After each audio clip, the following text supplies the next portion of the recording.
안에는 캠퍼스를 가로지르는 크고 작은 도로가 많죠. 그런데 일반 도로와 달리 교통법 적용 대상에서 제외되다 보니 보행자 안전을 위협하는 경우가 많았습니다. 한 대 교통사고가 100건 넘게 발생하고 있습니다. 김연아 기자가 보도합니다. 지난 2011년 서울 안암동 고려대학교 캠퍼스에서 길을 가던 학생이 셔틀버스에 치여 숨졌습니다.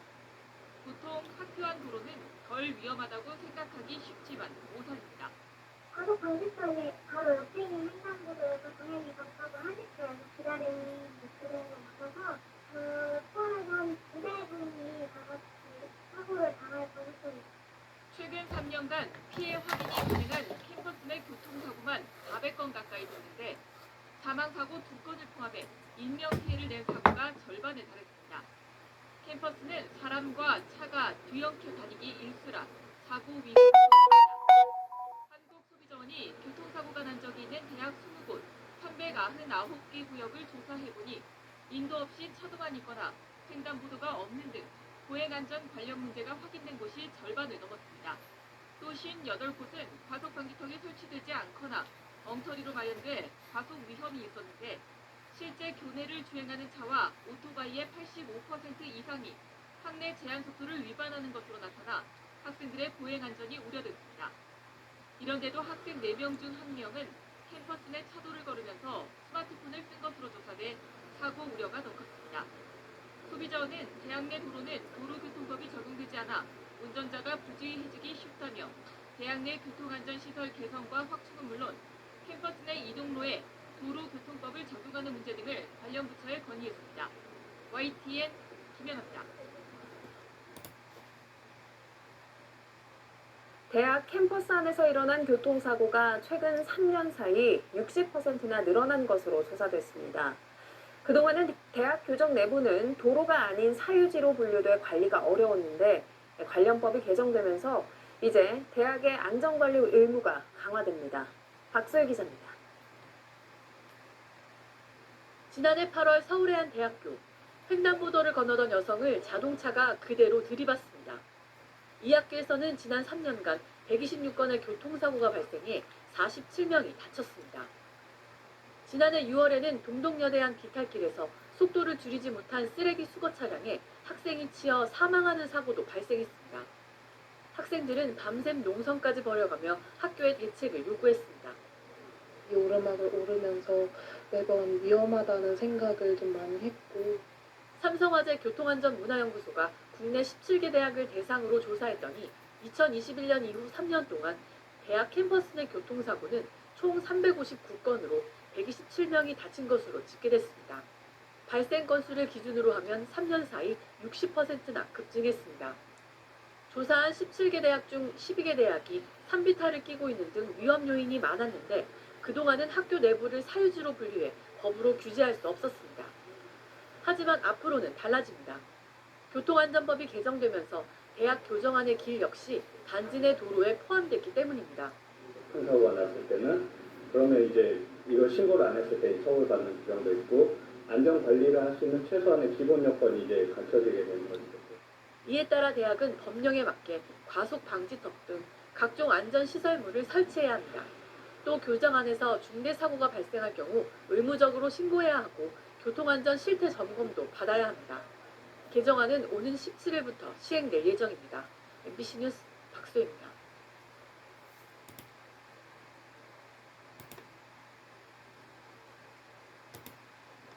집에서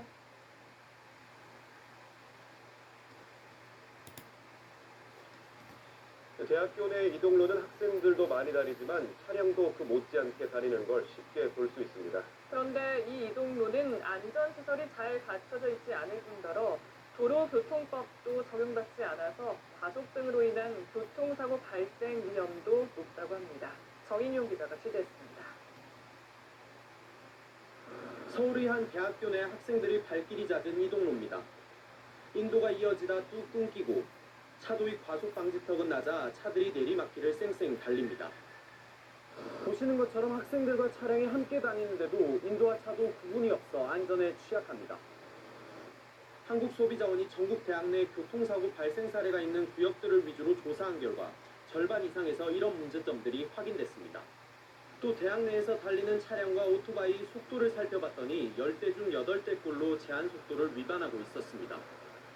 그 차도랑 인도랑 잘 구분이 안 돼가지고 그 택시가 빠르게 와서 한번 치일 뻔한 적이 있거든요. 그래서 아, 여기 좀 위험하구나 생각한 적이 있습니다. 더 큰 문제는 대학생들 가운데 30%가 이동로에서 스마트폰을 사용하고 있었는데 이를 주의하라는 표지가 설치된 곳은 단 한 곳에 불과했다는 겁니다. 도로교통법 적용 대상에서 제외돼 이런 도로들이 자율적으로 운영되기 때문입니다. 대학 내 교통안전시설이 미흡하여 교통사고로 인한 사망사고가 발생한 사례도 있습니다. 대학 내 이동로도 도로교통법 적용 대상에 포함하여 이용자의 안전을 담보할 필요가 있어 보입니다. 소비자원은 또 우선적으로 각 대학의 안전시설 가이드라인이 제공될 수 있도록 관계부처에 요청할 방침입니다. 연합뉴스TV 정인용입니다. 대학 캠퍼스 안에 있는 도로에서 교통사고가 자주 일어나고 있습니다. 속도 규정 같은 걸 잘 안 지키기 때문인데 단속이나 제재는 거의 없는 실정입니다. 윤보미 기자가 취재했습니다. 캠퍼스 안을 주행하던 차량이 좌측에서 오던 차와 부딪힙니다. 오토바이가 승용차와 부딪혀 튕겨나가기도 하고 여대생이 학교 셔틀버스에 치여 숨지는 일도 있었습니다. 모두 대학 캠퍼스 내에서 발생한 사고입니다. 한 대학 캠퍼스에서 달리는 차량들의 속도를 측정해봤습니다. 이렇게 곳곳에 제한속도 안내판이 세워져 있지만 규정 속도를 지키는 차들은 많지 않습니다. 대부분 시속 30-40km로 규정 속도를 훌쩍 넘깁니다. 과속방지턱을 무시하고 달리기도 합니다. 횡단보도에서도 속력을 내는 경우가 많아서 위험했던 적이 많았던 것 같아요. 또 다른 캠퍼스에선 차와 사람이 도로에서 구분 없이 다니다 보니 사고 위험이 상존하고 있습니다. 종종 위험한 상황이 벌어지고 실제 사고로 이어지기도 하지만 캠퍼스 내 차량 단속은 잘 이루어지지 않습니다. 할 수가 없죠. 조심하라고 하는 거지. 그걸 가지고 단속할 수는 없죠. 캠퍼스 내 도로는 차단기를 넘어서면서부터 도로교통법상 도로에 해당하지 않아 경찰이 아닌 대학이 관리하도록 돼 있기 때문입니다. 캠퍼스 내 도로 같은 경우는 이 사고 통계가 축적이 되지 않기 때문에 개선 사업까지 이루어지지 않고 있는 실정입니다. 한 대형 보험사에 접수된 교통사고를 분석한 결과 지난 2013년 발생한 사고 6건 중 1건이 대학 캠퍼스와 같은 도로의 구역에서 발생했습니다. KBS 뉴스 윤봄입니다.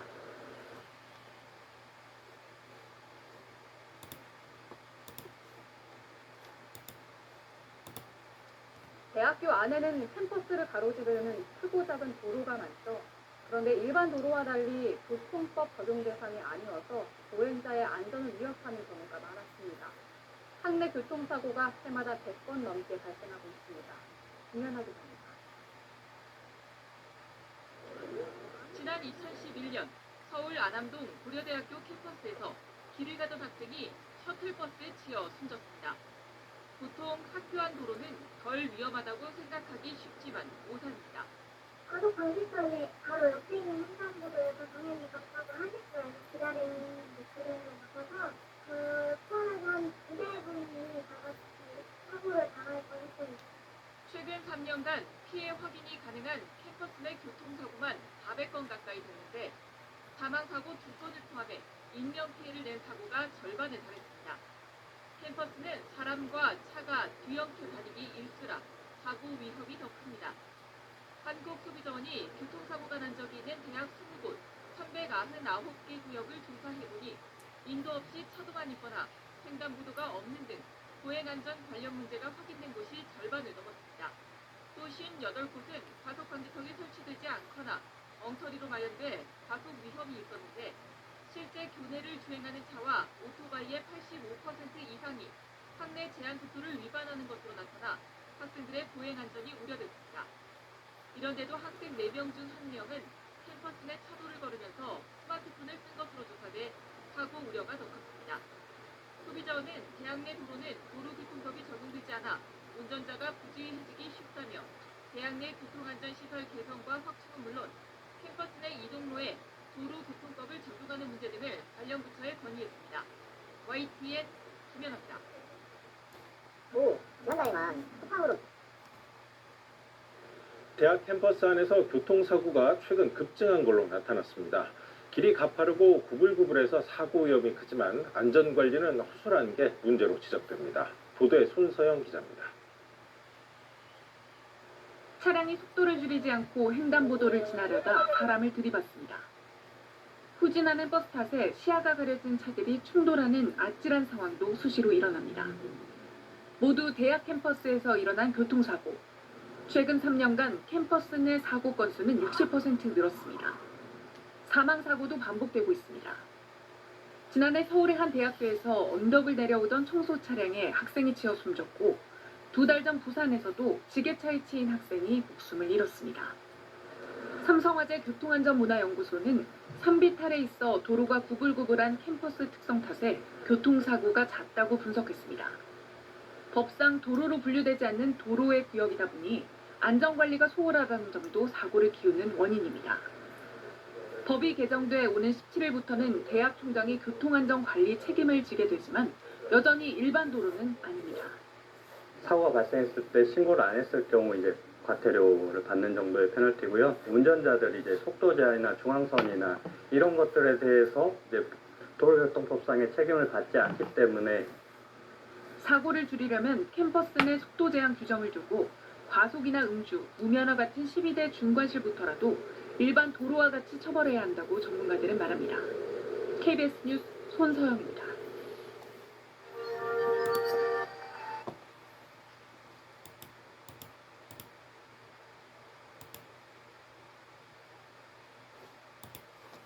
현재 경찰관이 친구를 살해한 뒤 태연하게 119에 신고한 10대 남성이 경찰에 붙잡혔습니다.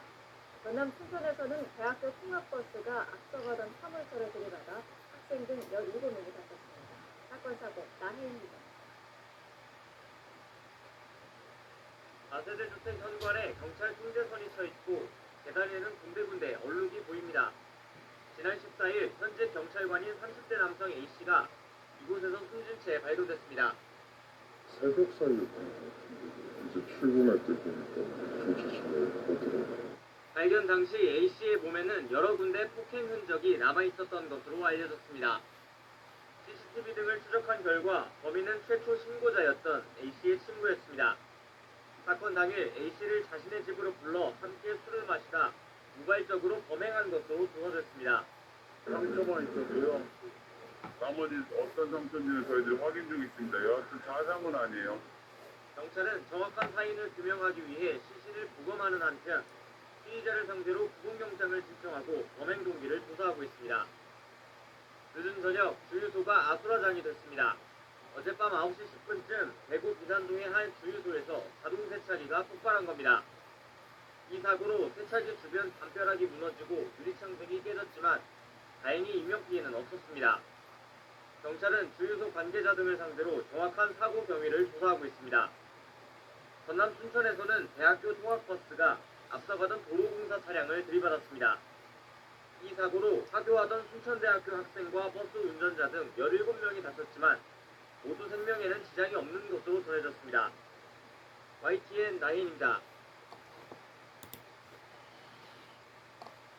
네, 다음 소식입니다.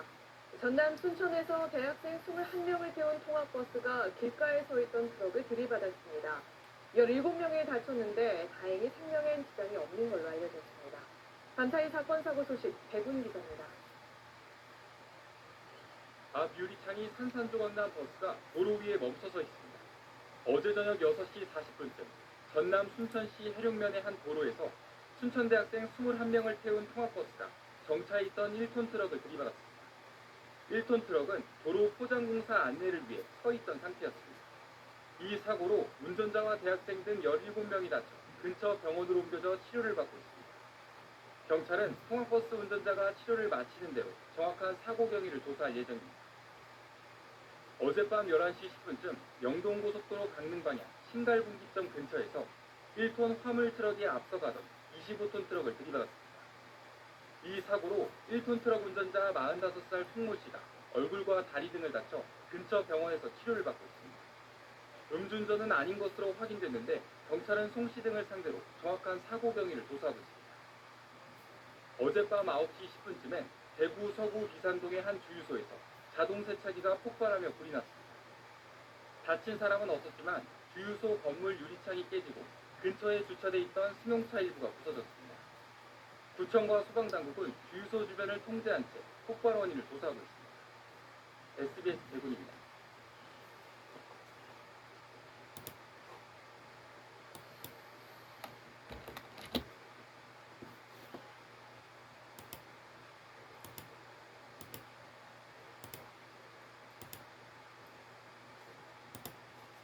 들크락스, 굿모닝. 자연스럽고 건강한 장미 등으로 쾌변은 오늘 아침 경남 고성에서 25인승 버스가 빗길에 미끄러지는 사고가 났습니다. 진주에서 통영으로 가던 병원 통근 버스였고 17명이 다쳤습니다. 배승주 기자입니다. 25인승 버스 앞부분이 형체를 알아보기 힘들 정도로 심하게 파손됐습니다. 차량 내부도 상한 곳이 없습니다. 오늘 오전 8시 20분쯤 경남 고성군 상리면 국도에서 25인승 버스가 가로수와 방호벽을 잇따라 들이받았습니다. 2차로로 달리던 버스는 인도로 올라가 가로수를 충격 후 그 뒤로도 20m를 미끄러진 뒤 멈췄습니다. 사고 당시 충격으로 벽돌로 쌓은 담벼락이 모두 무너져 내렸고 교통 표지판이 종이장처럼 부서졌습니다. 1차 가로수를 충격하고 시계 방향으로 회전하면서 약 20m 정도 전방으로 더 진행하다. 경남 통영시 한 병원 통근버스인데 진주에서 통영으로 출근하는 길에 사고가 난 겁니다. 당시 버스에는 병원 직원 11명과 대학 실습생 6명 등 17명이 타고 있었습니다. 통영에는 간호대학교 없었고 또 간호사 요 보이나이가 있는 부분이 있어서 진주에서 출퇴근 사고는 버스가 빗길에 미끄러지면서 발생한 것으로 추정됩니다. 시야가 아주 안 좋았어요. 비가 많이 왔어요. 이 사고로 운전기사 65살 김모 씨를 포함해 4명이 중상을 입었고 나머지 13명도 다쳐 병원에서 치료를 받고 있습니다. JTBC 배승주입니다.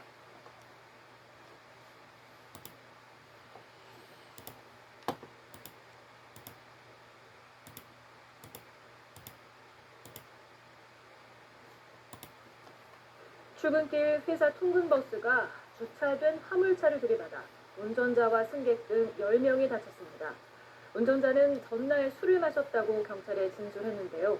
술이 덜 깬 채 숙취 상태로 운전하다가 사고를 낸 것으로 추정됩니다. 김기수 기자입니다. 도로가에 화물차가 주차해 있습니다. 잠시 뒤 버스가 속도를 이기지 못한 채 화물차에 그대로 부딪힙니다. 사고 충격에 화물차는 덜컥하며 크게 밀려납니다. 대전 대덕구의 한 도로에서 승객 13명을 태운 회사 통근버스가 주차된 화물차를 들이받은 겁니다. 사고가 난 현장입니다. 길 한쪽에는 버스 문이 휘어진 채 방치되어 있는데요. 사고 충격이 얼마나 큰지 보여주고 있습니다. 출근 시간대에 벌어진 사고로 버스 운전자 70대 A씨와 승객 등 10명이 다쳐 병원으로 옮겨졌습니다. 문이 찌그러들어서 사람이 못 빠져나오고 소방대원들이 앞유리창을 깨고 거기 매트리스를 깔고 사람들을 그쪽으로 빼냈거든요. 출근하고 있는데 사고가 났다는 연락을 받고 온 거예요. 경찰은 운전자 A씨의 음주 측정 결과 면허 정지 수치였다고 설명했습니다. 전날 술을 마셨다는 A씨의 진술에 따라 술이 완전히 깨지 않은 채 이른바 숙취 운전을 하다 사고를 낸 것으로 보고 있습니다. 운수사업법상 운송사업자는 운행 전 운수 종사자의 음주 여부를 확인해 기록하게 돼 있습니다. 또 음주로 안전한 운전을 할 수 없다고 판단되면 운행할 수 없도록 해야 합니다. 지난 2018년부터 5년간 음주 교통사고 통계를 보면 새벽 6시부터 오전 10시까지 발생하는 숙취운전 사고가 10건 중 1건꼴로 나타났습니다. 전문가들은 음주가 감지되면 시동이 걸리지 않는 장치 설치를 의무화하는 등 좀 더 실효성 있는 대책이 필요하다고 강조합니다. 국민의 생명, 신체와 직결되는 영역인데 이 음주 측정에 대한 실효성이 좀 떨어졌다고 봐야 되겠죠. 그래서 이것들을 보완하기 위해서는 음주운전 방지 장치 설치를 의무화하는 방안이 가장 실효적이겠고, 경찰은 A씨를 음주운전 혐의로 입건하고 버스 회사를 상대로 규정에 맞게 음주 여부를 확인했는지 등을 조사하고 있습니다. YTN 김규수입니다.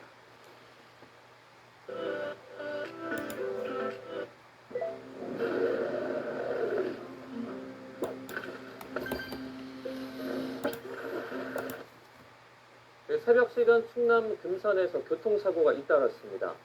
고속도로를 빠져나가던 통근버스가 화물차와 충돌한 뒤에 비탈길 아래로 추락해 22명이 다쳤고 국도에서는 연쇄 추돌로 운전자가 숨졌습니다. 이상군 기자입니다. 고속도로 보호난간이 휘어져 있고 그 아래로 빨간색 버스가 누워 있습니다. 사고 충격으로 버스 앞 유리창은 완전히 부서졌습니다. 새벽 시간 통영 대전 고속도로 금산나들목 인근에서 한국타이어 직원들을 태운 통근버스가 중앙분리대 연석을 넘어 맞은편에서 오던 18톤 화물차와 부딪혔습니다. 통근버스에는 50대 운전자를 포함해 23명이 타고 있었는데 22명이 가벼운 부상으로 병원에 옮겨졌습니다. 경찰이 버스 운전자의 혈중 알코올 농도를 측정한 결과 음주 상태는 아니었던 것으로 확인됐습니다. 사고 지점은 고속도로 진출입이 이루어지는 곡선 구간. 버스 운전자는 빗길에 차가 미끄러졌다고 경찰에 진술한 것으로 전해졌습니다. 하지만 경찰이 화물차 블랙박스를 확인해 본 결과 버스 운전자의 핸들 조작이 제대로 이루어지지 않았던 것으로 조사됐습니다. 엄마 자고 있는 사이. 사고 버스 운전자는 음주 상태는 아니었고요. 어젯밤에 준 걸로 어제 줬던 거 아껴놓다 썼지. 원이다 보니까는 어젯밤에 엄마가 돈 줬어? 아니, 어제 줬던 거 남겨놨다 썼고. 화물차 앞부분이 심하게 부서지고 도로는 하얀색 페인트로 뒤덮였습니다. 몰라 나도. 충남 금산군 금성면 한 국도에서 3.5톤 화물차가 앞서가던 굴착기를 들이받은 뒤 넘어졌습니다.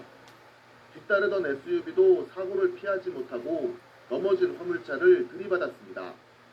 이 사고로 60대 화물차 운전자가 숨지고 다른 운전자 2명이 다쳐 치료받고 있습니다.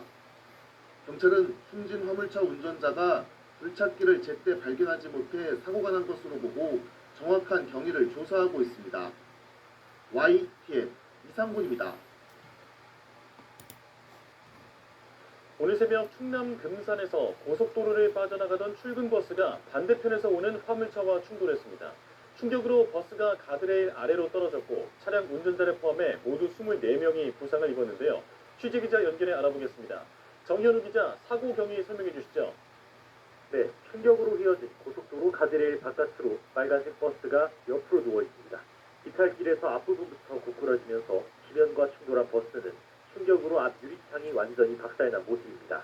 오늘 새벽 5시 20분쯤 대전 통영고속도로를 달리던 통근버스가 금산나들목 주변에서 18톤 화물차와 충돌하는 사고가 났습니다.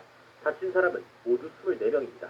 50대 운전자를 포함해 통근버스에 타있던 23명이 경상을 입고 병원으로 옮겨졌고 화물차 운전자도 다쳤습니다. 다행히 생명이 위태로운 중상자는 아직까지 없는 것으로 파악되고 있습니다.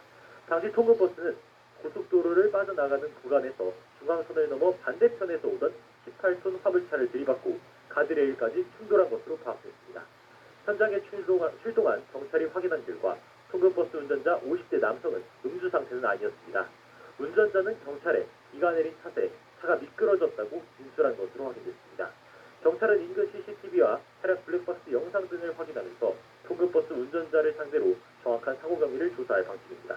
지금까지 사회부에서 YTN 정입니다.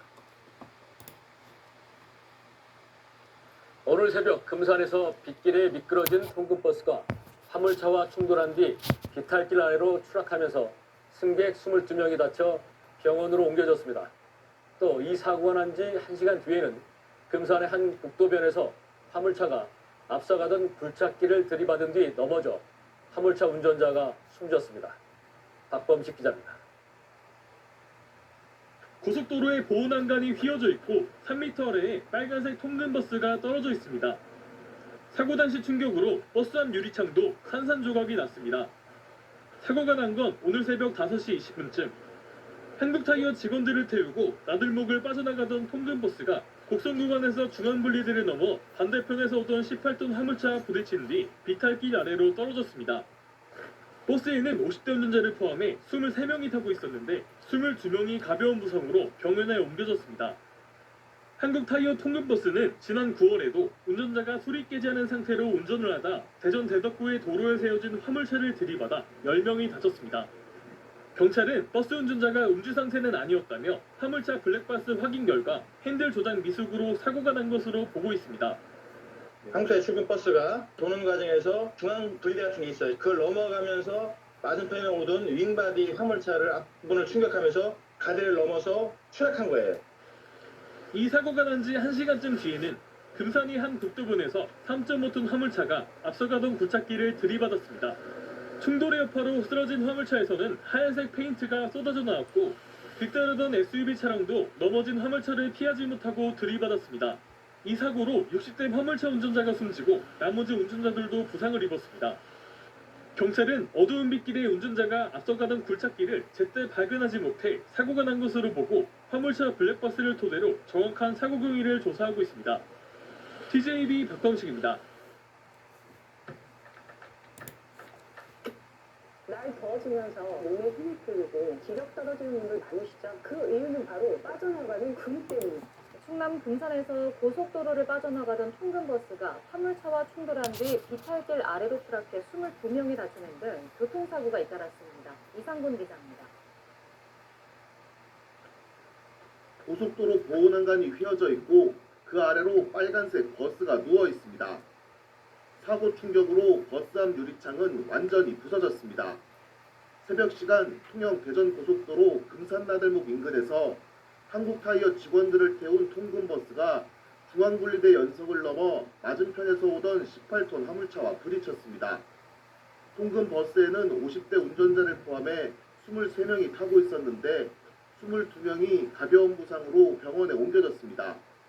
경찰이 버스 운전자의 혈중 알코올 농도를 측정한 결과 음주 상태는 아니었던 것으로 확인됐습니다.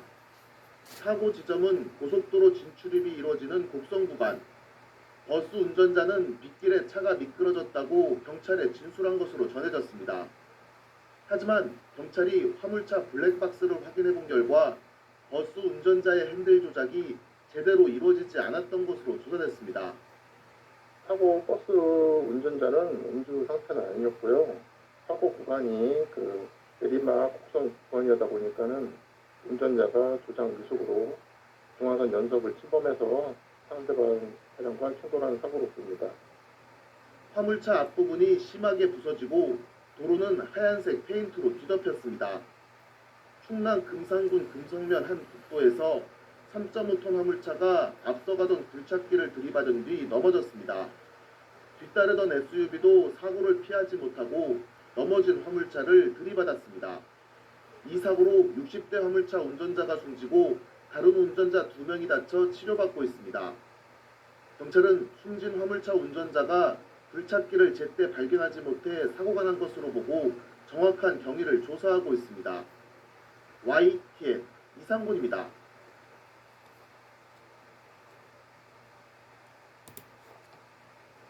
연휴 뒤에 첫 출근길에 통근버스가 화물차를 들이받는 사고가 발생했습니다. 버스 안에는 14명이 타고 있었는데요. 기사가 전날 마신 술이 덜 깬 상태로 운전대를 잡았다가 사고가 난 것으로 보고 있습니다. 김대욱 기자입니다. 달리던 버스가 도로 한쪽에 주차되어 있는 화물차를 그대로 들이받습니다. 사고 충격으로 화물차는 인도 위로 밀려납니다.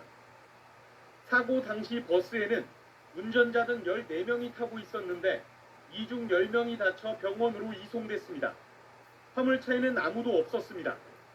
사고 현장에 도착한 소방대원들은 승객들에게 방화복을 입혀 깨진 앞유리창을 통해 버스 밖으로 구조했습니다. 괜찮으세요? 어디 안 아프세요? 다리 다치셨어요? 사고 현장에는 찌그러진 통근버스 출입문이 남아있고 곳곳에 차량 파편들도 널브러져 있습니다. 70대 통근 버스 기사는 술이 덜 깬 상태로 운전한 것으로 드러났습니다. 혈중 알코올 농도 0.03% 이상으로 면허 정지 수준이었습니다. 충치운전 같은데 중대 수치가 나왔어요.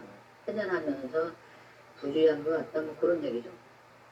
채널A 뉴스 김대욱입니다.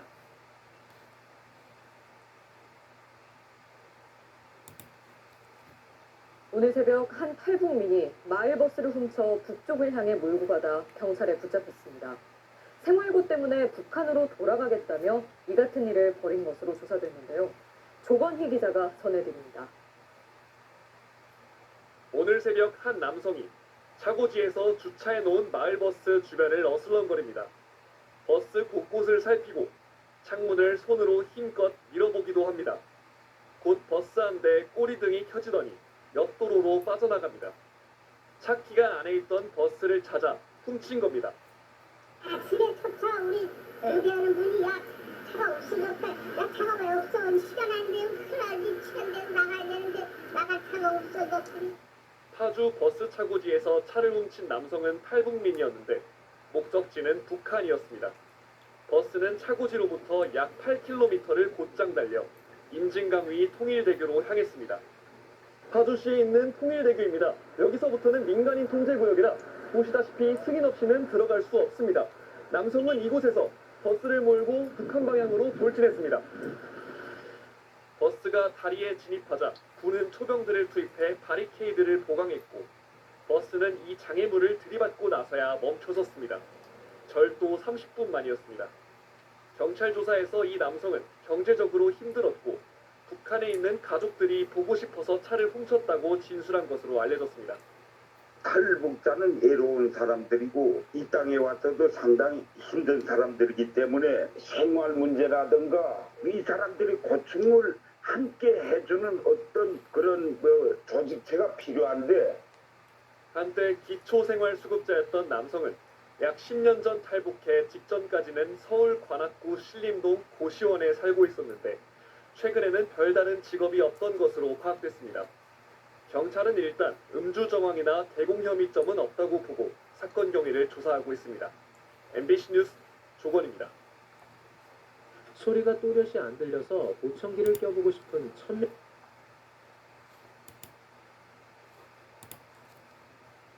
전국적으로 많은 눈이 내리면서 밤사이 눈길 교통사고가 이어졌습니다. 충남 서산에서는 통근버스 9대가 연쇄 추돌하며 50명 가까이 다쳤고 전북 전주에서도 화물차가 눈길에 미끄러졌습니다. 김지경 기자입니다. 강한 눈발이 흩날리는 가운데 버스 한 대가 옆으로 넘어져 있습니다. 그 뒤로는 앞버스를 들이받고 유리창이나 차체가 부서진 버스 여러 대가 길게 줄지어 멈춰서 있습니다. 어제 저녁 7시 반쯤 충남 서산 지곡면의 왕복 4차선 국도에서 대상공단으로 가는 통근버스 9대가 연쇄 추돌했습니다. 이 사고로 60대 버스 운전자가 중상을 입는 등 탑승자 48명이 다쳐서 병원으로 옮겨졌습니다. 경찰과 소방당국은 앞서 달리던 버스 한 대가 눈길에 미끄러져 넘어진 뒤 뒤따라오던 버스 8대가 잇따라 들이받은 것으로 보고 있습니다. 비슷한 시각 전북 전주시 용북동에서 눈길 도로를 달리던 25톤 화물 트레일러가 갓길에 있는 난간을 들이받았습니다. 이 사고로 60대 운전자가 무릎 등을 다쳐서 병원으로 옮겨졌습니다. 경찰과 소방당국은 화물차가 눈길에 미끄러지면서 사고가 난 걸로 보고 있습니다. 오늘 새벽 3시쯤 충남 공주 당진 대전선 신영터널 인근에서는 대전 방향으로 달리던 18톤 탱크로리가 눈길에 미끄러져 넘어졌습니다. 이 사고로 운전자인 50대 남성이 다쳐서 병원으로 옮겨졌고 전도된 탱크로리가 도로를 가로막으며 교통 통제가 이루어졌습니다. MBC 뉴스 김지경입니다.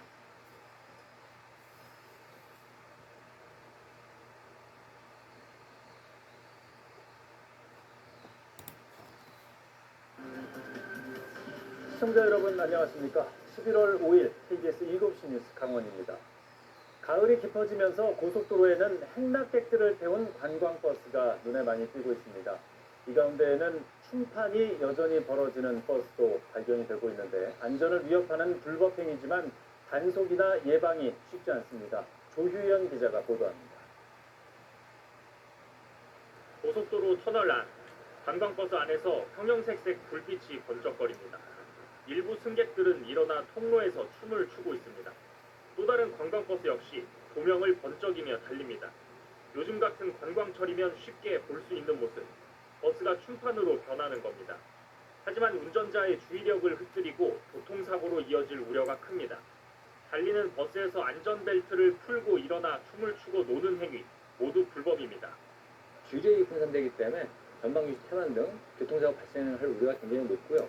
그 안전벨트를 안 맸기 때문에 중상 이상의 큰 부상을 입을 위험에 버스기사들도 문제라는 걸 알지만 이를 막기는 쉽지 않습니다. 제지 과정에서 승객들과 다툼이 생기는 경우가 있기 때문입니다. 노래방을 틀어달라든가 그것 때문에 시비가 자꾸 기자님들하고 안에서 또 약주 드시면서 왔다 갔다 하시는 게 제일 기자님들이 신경이 쓰이시죠. 단속도 어렵습니다. 경찰차 사이렌이 울리면 버스 안은 아무 일도 없었던 것처럼 쥐죽은 듯 조용해지기 때문입니다. 강원 지역에서 음주 가무나 소란 행위가 단속된 건 매년 한 건 정도에 불과합니다. 단속에 적발되면 피해를 입는 건 버스 기사와 업체뿐입니다. 처벌 수위가 높기 때문입니다. 차량 소란 행위를 방치한 운전기사는 범칙금 10만 원에 면허정지 40일, 버스 업체는 과징금 180만 원에 영업정지 30일 처분이 가능합니다. 하지만 정작 승객들에 대해선 아무런 처벌 조항이 없습니다. KBS 뉴스 조규현입니다.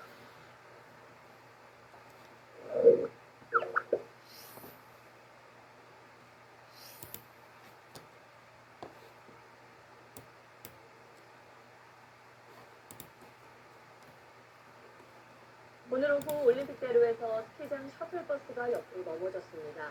45명의 승객이 타고 있었는데 모두 안전띠를 메고 있어서 다행히 큰 부상은 없었습니다. 이세영 기자입니다. 올림픽 대로를 달리던 버스가 앞서 달리던 버스와 부딪히기 직전 오른쪽으로 향하더니 가드레일을 들이받고 그대로 옆으로 쓰러집니다. 승객들 사이에선 비명이 터져나옵니다. 버스 앞부분과 가드레일은 종이짝처럼 구겨졌고 가까스로 탈출한 승객들이 도로 가장자리에서 구조를 기다립니다. 서울 올림픽대로 탄천 나들목에서 달리던 스키장 셔틀버스가 넘어진 건 오늘 오후 2시 20분쯤. 승객 45명을 태운 셔틀버스는 강원도 스키장을 출발해 서울 사당으로 돌아가던 중이었습니다. 승객 20여 명은 병원으로 옮겨졌는데 대부분 안전벨트를 맨 덕분에 크게 다친 사람은 없었습니다.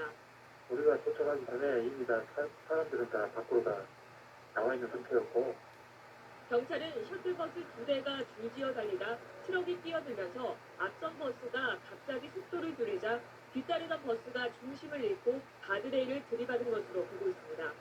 SBS 이세영입니다. 우리 학원 영어 수업만 하면 단어가 잘 생각이 안 난다. 이시영 박사의 두뇌의 예스야. 오늘 아침 빗길을 달리던 통근 버스가 도로 밖으로 떨어지는 사고가 났습니다. 운전자가 숨지고 차에 타고 있던 한 업체 직원 17명이 크고 작은 부상을 입었습니다. 나금동 기자가 보도합니다. 전주 군산간 자동차 전용 도로 가드레일이 심하게 찌그러졌습니다. 오늘 오전 7시 50분쯤 40인승 통근버스가 길 옆 가드레일을 들이받았습니다. 버스에는 한 업체의 출근길 직원 17명이 타고 있었습니다. 사고가 난 버스는 이곳 가드레일을 들이받고 수십 미터를 더 가다가 결국 도로 밖으로 떨어졌습니다. 사고가 난 버스는 버스 유리가 산산이 부서졌고 앞범퍼는 온데간데 없이 사라졌습니다. 사고 충격이 어느 정도였는지 짐작해야 합니다. 이 사고로 운전자 68살 A씨가 병원으로 옮겨졌지만 숨졌습니다. 또한 버스에 타고 있던 3명이 중상, 14명은 경상을 입고 치료를 받고 있습니다. 블랙박스도 지금 분석하고 있고 속도도 지금 가속인지 그것도 보고 있고 여러 가지를 다 보고 있어요. 경찰이 정확한 사고 경위를 조사하고 있는 가운데 전주기상지청은 사고 당시 시간당 5mm 안팎의 비가 내리고 있었다고 밝혔습니다.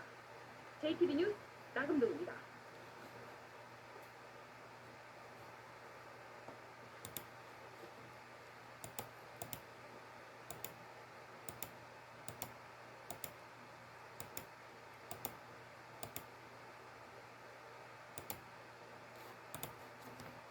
차량 이동이 많은 명절 연휴에 이렇게 눈이 쏟아지면서 빙판길 사고도 이어지고 있습니다. 충남 서산에서 버스 9대가 부딪혔고 또 고속도로 곳곳에서도 눈길에 교통사고가 잇따랐습니다. 이어서 이태곤 기자. 옆으로 넘어진 버스 뒤로 다른 버스들이 부딪힌 채 줄지어 서 있습니다. 어제 저녁 7시 30분쯤 충남 서산시의 한 도로에서 통근버스 9대가 잇따라 추돌했습니다. 앞서가던 버스가 눈길에 넘어진 뒤 뒤따르던 버스들이 연달아 부딪힌 걸로 조사됐습니다. 앞에 버스 쓰러지고 뒤에 줄줄이 다 근처 회사들 다 출근 버스거든요. 앞차가 눈길에서 옆으로 이렇게 스무스하게 넘어졌다 했었거든요. 이번 사고로 버스 운전자 1명이 중상을, 승객 47명이 경상을 입고 병원으로 옮겨졌습니다. 오늘 새벽 3시 10분쯤 공주시 유구 당진 대전 고속도로에선 탱크로리 차량이 미끄러져 50대 운전자가 다쳤고, 오전 8시 30분쯤 충남 보령 서해안 고속도로 광천나들목 부근에서도 서울 방향으로 주행 중이던 고속버스 한 대가 눈길에 미끄러지며 갓길 보호벽을 들이받았습니다. 이 사고로 60대 버스 운전자와 승객 등 8명이 다쳤습니다. 뒤따라오던 SUV 차량이 멈춰선 버스를 들이받으며 2차 사고도 발생했습니다. 오전 11시 15분쯤 경기 안성 평택 제천고속도로 서안성 나들목 부근에서도 버스가 눈길에 미끄러져 가드레일을 충격하는 사고가 났습니다. 버스 내부에는 승객이 없어 다행히 인명피해는 없었습니다. 이번 폭설 이후 전국 기온이 영하권으로 뚝 떨어져 곳곳이 빙판길로 변할 걸로 보여 설 이후 귀경길까지 각별한 주의운전이 필요해 보입니다. SBS 이태곤입니다. 설을 맞아 가족과 친지를 만나러 오가는 길에 큰 눈과 한파가 이어지고 있습니다. 안 그래도 밀릴 고속도로에 눈과 얼음, 안타까운 사고까지 더해져 차로 오가는 길이 험난합니다. 운전 정말 조심하시기 바랍니다. 첫 소식 정혜주 기자가 보도합니다.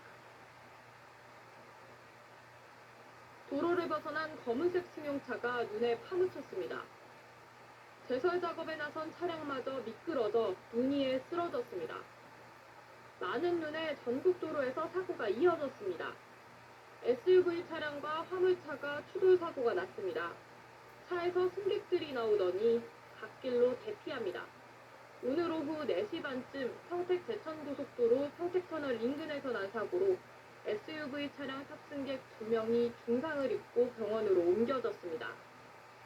평택 제천고속도로에서는 평택과 안성나들목 사이에서만 오전 9시 반부터 추돌 사고 3건이 30분 동안 잇따라 발생하는 등 오늘 하루에만 5건의 사고가 나면서 빙판 고속도로로 악명을 떨쳤습니다. 경부고속도로 북천안나들목 인근에서는 상행, 하행, 양방향 모두 사고가 나 2시간 넘게 정체가 이어졌습니다. 각 방향에서 버스 5대와 승용차 2대가 연이어 부딪혔고 8명이 다쳤습니다. 아침 무렵에도 서해안 고속도로 광천나들목 부근에서 고속버스와 승용차가 눈길에 미끄러지면서 부딪혀 고속버스에 타고 있던 승객 6명 등이 다쳤고, 새벽에는 빙판길에 탱크로리 화물차와 대형 차량 등이 넘어지기도 했습니다. 폭설과 이에 따른 사고 등으로 차량들은 오늘 하루 거북이 걸음을 이어갔습니다. KBS 뉴스 정혜주입니다.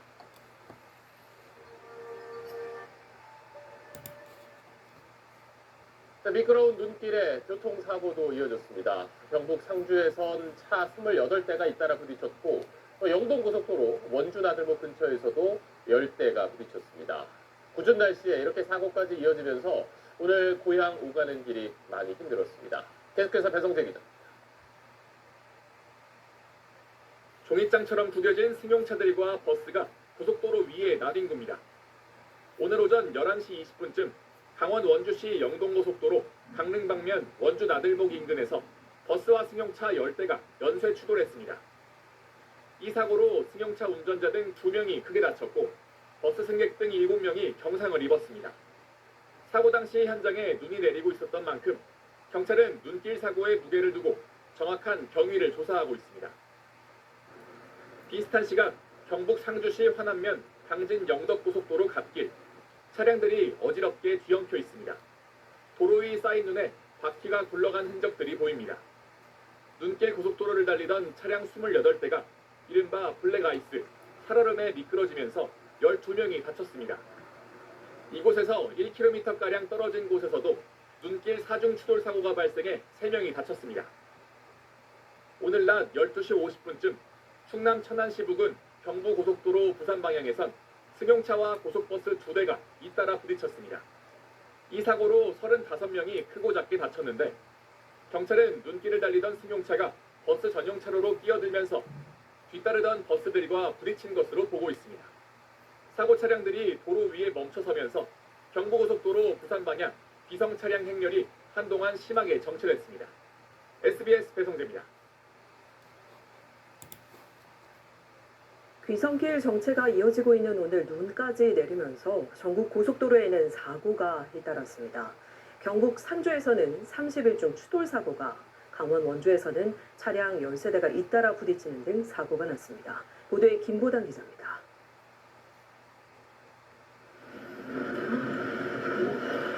고속도로 끝 차선에서 차량들이 길게 늘어서 있습니다. 오늘 오전 11시쯤 당진 영덕고속도로 경북 상주 구간에서 30일 중 추돌 사고가 발생했습니다. 비슷한 시각 사고 지점에서 1km가량 떨어진 곳에서도 10중 추돌 사고가 일어났습니다. 이 사고들로 모두 15명이 다쳤습니다. 경찰은 눈길에 차들이 미끄러지면서 사고가 발생한 걸로 보고 경위를 파악하고 있습니다. 무슨 추돌이요? 중앙분리대 너머 차들이 모두 멈춰서 있습니다. 사고 수습을 위해 구급차들도 대기해 있습니다. 오늘 오전 11시 20분쯤 영동고속도로 원주 IC 인근에선 차량 13대가 잇따라 추돌했습니다. 이 사고로 승용차 운전자와 버스 승객 등 9명이 부상을 당했습니다. 어떻게 버스끼리 받았네. 갓길에 버스들이 정차해 있고 소방대원들이 도로를 통제합니다. 오늘 오후 12시 50분쯤 경부고속도로 천안 IC 인근에서 승용차와 버스 2대가 부딪혔습니다. 이 사고로 운전자와 승객 등 35명이 다쳤고 2시간가량 심한 정체가 이어졌습니다. 경찰은 2차로로 달리던 승용차가 버스 전용 차로로 끼어들면서 뒤따르던 버스가 승용차를 추돌한 걸로 보고 있습니다. 오늘 하루 눈 소식이 이어지면서 빙판길과 도로 살얼음이 예상되는 만큼 교통안전에 더 주의해야 할 걸로 보입니다. 도로공사 측은 스노체인 등 차량용 월동장구를 갖추고 귀성길에 나서달라고 당부했습니다. KBS 뉴스 김보담입니다. 눈 때문에 16중 추돌 등 차 사고가 잇따랐습니다. 기온이 떨어지면서 빙판길이 많이 생길 걸로 예상되는 만큼 월동장구 잘 챙기고 조심해서 운전하셔야겠습니다. 김보담 기자입니다. 고속도로 가장자리 차선에 차량들이 길게 늘어서 있습니다. 오늘 오전 11시쯤 당진 영덕고속도로 경북 상주 구간에서 16중 추돌 사고가 발생했습니다. 비슷한 시각 사고 지점에서 1km가량 떨어진 곳에서도 8중 추돌 사고가 났습니다. 두 사고로 모두 15명이 경상을 입었습니다. 경찰은 눈길에 차량이 미끄러지면서 사고가 난 걸로 보고 경위를 파악하고 있습니다. 무슨 추돌이요? 중앙분리대 건너편 쪽 차량들이 모두 멈춰서 있습니다. 사고 수습을 위해 구급차들도 대기해 있습니다. 오늘 오전 11시 20분쯤 영동고속도로 원주나들목 인근에서 차량 13대가 추돌했습니다. 이 사고로 승용차 운전자와 버스 승객 등 9명이 부상을 당했습니다. 어떻게 버스끼리 받았네. 갓길에 버스들이 정차해 있고 소방대원들이 도로를 통제합니다. 오늘 오후 12시 50분쯤 경부고속도로 천안나들목 인근에서 승용차와 버스 2대가 부딪혔습니다. 이 사고로 운전자와 버스 승객 등 35명이 다쳤고 2시간가량 심한 정체가 이어졌습니다. 경찰은 2차로를 달리던 승용차가 버스 전용 차로로 진입하는 과정에서 버스가 승용차를 추돌한 걸로 보고 있습니다. 한국도로공사는 기온이 떨어져 곳곳에 빙판길이 예상되는 만큼 월동장구를 갖추고 교통안전에 유의해달라고 요청했습니다. KBS 뉴스 김보담입니다.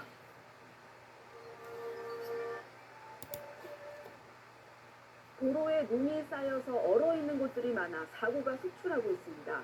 간밤에 눈길 고속도로에서 대형 화물차가 넘어져서 부상자가 있었고 제설 차량이 미끄러지는 사고도 있었습니다.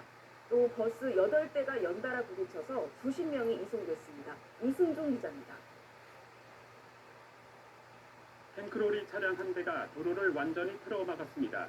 오늘 새벽 3시 10분쯤 충남 공주시 당진대전 고속도로 신영터널 부근에서 탱크로리 대형 화물차가 옆으로 넘어졌습니다. 이 사고로 50대 운전자 1명이 다쳐 병원으로 옮겨졌습니다. 경찰은 차량이 눈길에 미끄러진 것으로 보고 정확한 사고 경위를 조사하고 있습니다. 비슷한 시각 전북 임실군 순천 완주 고속도로 순천 방향과 경북 상주시 청주 영덕 고속도로 화서 1터널 부근에서도 대형 차량이 미끄러지면서 일부 차선 통행이 막혔습니다. 15톤짜리 제설 차량이 옆으로 넘어져 있습니다. 어젯밤 9시 20분쯤 충북 제천시 금성면 국도에서 제설 차량이 내리막길에서 미끄러지면서 옆으로 넘어졌습니다. 다행히 운전자는 다치지 않았습니다. 어제 저녁 7시 30분쯤 충남 서산시 지곡면 국도에서 대기업 통근버스 8대가 눈길에 미끄러지면서 잇따라 부딪혔습니다. 이 사고로 버스 운전자와 승객 등 49명이 다쳐 병원으로 옮겨졌습니다. 경찰은 버스가 눈길에 미끄러져 옆으로 넘어진 뒤 뒤따르던 버스 7대가 연이어 부딪힌 것으로 보고 있습니다. 한국도로공사는 기온이 떨어져 곳곳에 빙판길이 예상되는 만큼 월동 장구를 갖추고 교통안전에 유의해달라고 당부했습니다. KBS 뉴스 이승종입니다.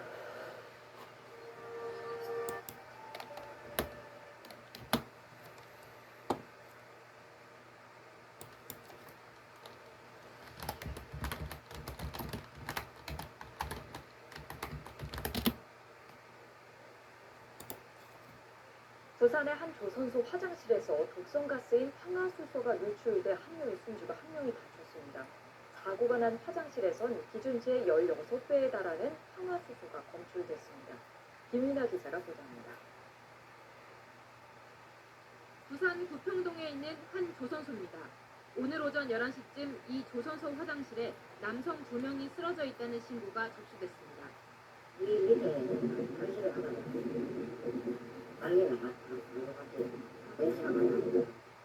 119 구조대가 도착했을 때 한 명은 칸막이 안에 쓰러져 있었고 다른 한 명은 화장실 입구에서 발견됐습니다. 외주업체 직원이었던 이들은 급히 병원으로 옮겨졌습니다. 한 분은 의식이 그 상태였고요. 예. 한 분은 심정지 상태여서 저희들이 CPR을 하고 CPR을 하면서 병원으로 이송을 했습니다. 하지만 안쪽에 갇혀있던 40대 남성은 숨을 거뒀고 바깥쪽에서 발견된 20대 남성은 의식을 찾았지만 중상을 입고 치료를 받고 있습니다. 경찰은 이들이 화장실에서 발생한 황화수소에 중독된 것으로 보고 있습니다. 사고 직후 소방당국이 확인한 결과 노출 허용 기준의 16배를 초과하는 250ppm의 황화수소가 화장실에서 검출됐습니다. 썩은 계란과 비슷한 냄새가 나는 황화수소는 주로 화장실이나 폐수처리 시설에서 발생하는데 조금만 흡입해도 질식사고가 날 수 있는 대표적인 독성가스입니다. 황화수소가 단기간 노출 허용 목표가 15ppm입니다. 약 300ppm에서 한 5분 정도 흡입을 하면 사망을 한다고 되어 있거든요. 시간이 그렇게 길지는 않았을 거라고. 조선소 직원들은 이미 6개월 전부터 화장실에서 독한 냄새가 나기 시작했고 특히 주말과 휴일엔 더 심해졌다고 밝혔습니다. 경찰은 환기가 잘 되지 않는 구조 때문에 사고가 난 것으로 보고 정확한 사고 원인을 수사하고 있습니다. MBC 뉴스 김나입니다.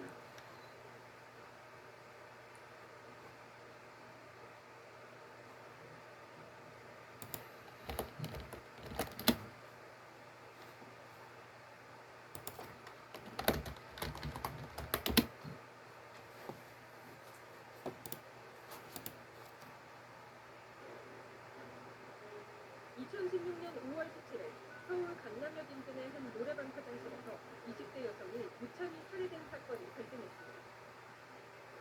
이후 비상벨 설치, 남녀 공용 화장실 조성 등 각종 대책이 쏟아지며 화장실 안전에 대한 사회적 경각심이 높아졌습니다. 강남역 살인 사건이 일어난 지 2년. 과연 화장실은 시민들에게 안전한 공간으로 바뀌고 있을까요? 사건이 있던 화장실을 다시 찾았습니다. 남녀 분리된 공간은 CCTV 2대와 비상벨이 설치됐고 방광 촬영 중이라는 문구도 붙어 있습니다. 그러나 몇 발자국만 이동해도 상황은 다릅니다. 사건이 발생한 노래방 건물에서 100m 끝이 안 되는 곳에 위치한 공용 화장실입니다. 안쪽을 들어가 보시면 한쪽 벽면에 따라 실내 소변기가 위치해 있고요. 그 옆에는 남성용과 여성용 가변기가 마련되어 있지만 이 공간을 구분하는 가림막은 물론 비상벨조차 찾아볼 수 없는 곳입니다. CCTV와 잠금 장치는커녕 눈에 구멍이 뚫려 있기까지. 가게바퀴나 계단 쪽에 있어 다른 사람들의 시야에서 벗어난 곳도 태반입니다. 저는 밖에 있는 화장실은 조금 위험하다 해서 좋더라고요. 아무래도 남자 여자가 같이 있다 보면 뭐 우발적인 사고라든지 뭐 술 취한 취객에 의한 그런 사고라든지 그런 것들도 되게 많이 일어나기 때문에 현행법상 연면적 2,000제곱미터 이상의 건물은 남녀 화장실을 분리해야 합니다. 하지만 2004년 이전에 구성된 건물이나 소규모 민간시설의 경우 법적 강제성이 없을 뿐더러 재보수 비용을 부담스러워하는 건물수로 인해 세입자도 난처한 입장입니다.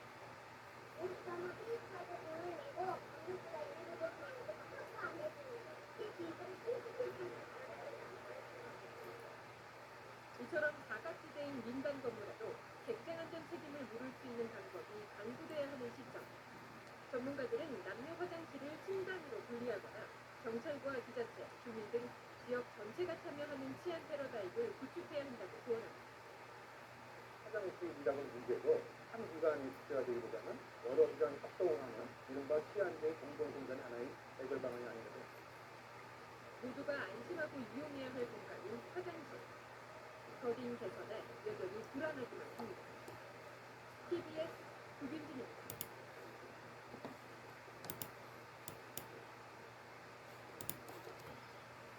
서울 강남역 근처 한 주점의 남녀 공용 화장실에서 20대 여성이 무참히 살해된 이른바 강남역 살인 사건이 내일로 발생 1년째를 맞습니다. 큰 충격과 함께 여성 혐오 논란이 일었고 남녀 공용 화장실 문제에 대한 각종 치안 대책이 잇따르기도 했죠. 범인은 징역 30년형을 선고받고 수감 중이지만 그동안 우리 사회는 얼마나 달라졌을까요? 김관진 기자가 돌아봤습니다. 1년 전 강남역 살인사건이 발생한 화장실입니다. 사건 당시엔 남녀 공용이었지만 지금은 남녀를 분리해놨습니다. 입구에는 CCTV가, 안에는 비상벨이 설치돼 구청으로부터 여성 안심 화장실 인증도 받았습니다. 근처 다른 화장실은 어떨까? 강남역 주변 번화가 골목을 돌아보니 화장실 20곳 가운데 6곳은 여전히 남녀 공용입니다. 사건 현장 맞은편 도로에 있는 한 남녀 공용 화장실입니다. 보시다시피 외부에는 CCTV가 설치되어 있지 않고 이 내부로 들어가 보시면 이 안에도 비상벨이 설치되어 있지 않은 상태입니다. 서울의 다른 번화가에서도 남녀 공용 화장실은 쉽게 눈에 띕니다. 대부분 조명이 어둡고 시설은 낡았습니다. 화장실 가기 무섭죠. 혼자서 화장실을 가지 말아야 되나? 뭐 그런 생각도 들고. 하지만 민간 건물의 경우 남녀 화장실을 분리해 설치하도록 강제할 법적 근거가 없는 상태입니다. 범죄 의도를 가진 남성들이 있다면 원천적으로 그 사람들의 접근을 막을 수 있는 그런 규제가 될 수 있습니다. 해결되지 않은 남녀 공용 화장실 문제, 여성들에겐 아직도 불안한 장소입니다. 김관진 기자, 강남역 살인 사건은 사건 자체도 참 충격적이었고 사회에 물고 온 파장도 참 컸던 사건인 것 같아요. 네, 당시 피해 여성은 23살이었는데요. 일면식도 없는 남성을 휘두른 칼에 무참히 살해됐습니다. 여성에게 자꾸 무시를 당해 범죄를 저질렀다는 게 이제 동기였는데 수사기관은 범인을 조현병 환자로 판단했지만 여성단체들은 이 사건을 여성 혐오 범죄로 규정했습니다. 여성들 사이에선 나도 언젠간 범죄의 피해자가 될 수 있다는 공포감이 확산하면서 정부와 지자체가 각종 여성 안전 대책을 앞다퉈 발표하기도 했었습니다. 네, 안전 대책도 확실히 하겠고 또 중요한 건 무엇보다 의식의 변화가 아닐까 싶은데요. 네, 김여사, 김치녀, 된장녀 같은 여성에 대한 편견을 담은 말들이 SNS에서 여전히 아무런 거리낌 없이 마구 사용되고 있습니다. 강남역 사건도 결국 범인에겐 여자가 감히 나를 무시했다는 감정이 깔려 있었는데 이런 성차별적 인식이 결국 살인으로 이어졌습니다. 우리 사회가 여성 혐오 범죄의 존재를 인정하고 성차별을 없애는 쪽으로 나아갈 때 제2, 제3의 강남역 사건을 막을 수 있다고 생각합니다. 네, 잘 들었습니다.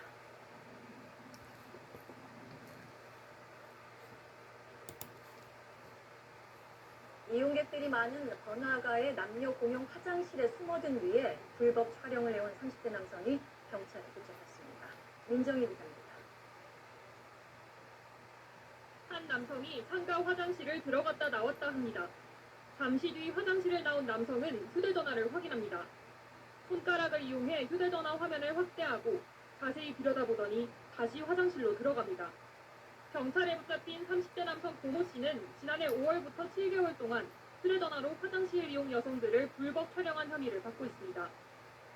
여성 이용객에 접근하기 쉬운 남녀 공용 화장실이 주 무대였습니다. 고 씨는 번화가 일대 상가에 남녀 공용 화장실만 골라 숨어 있다가 여성들이 들어오면 휴대전화 카메라를 이용해 몰래 들이미는 식으로 불법 촬영했습니다.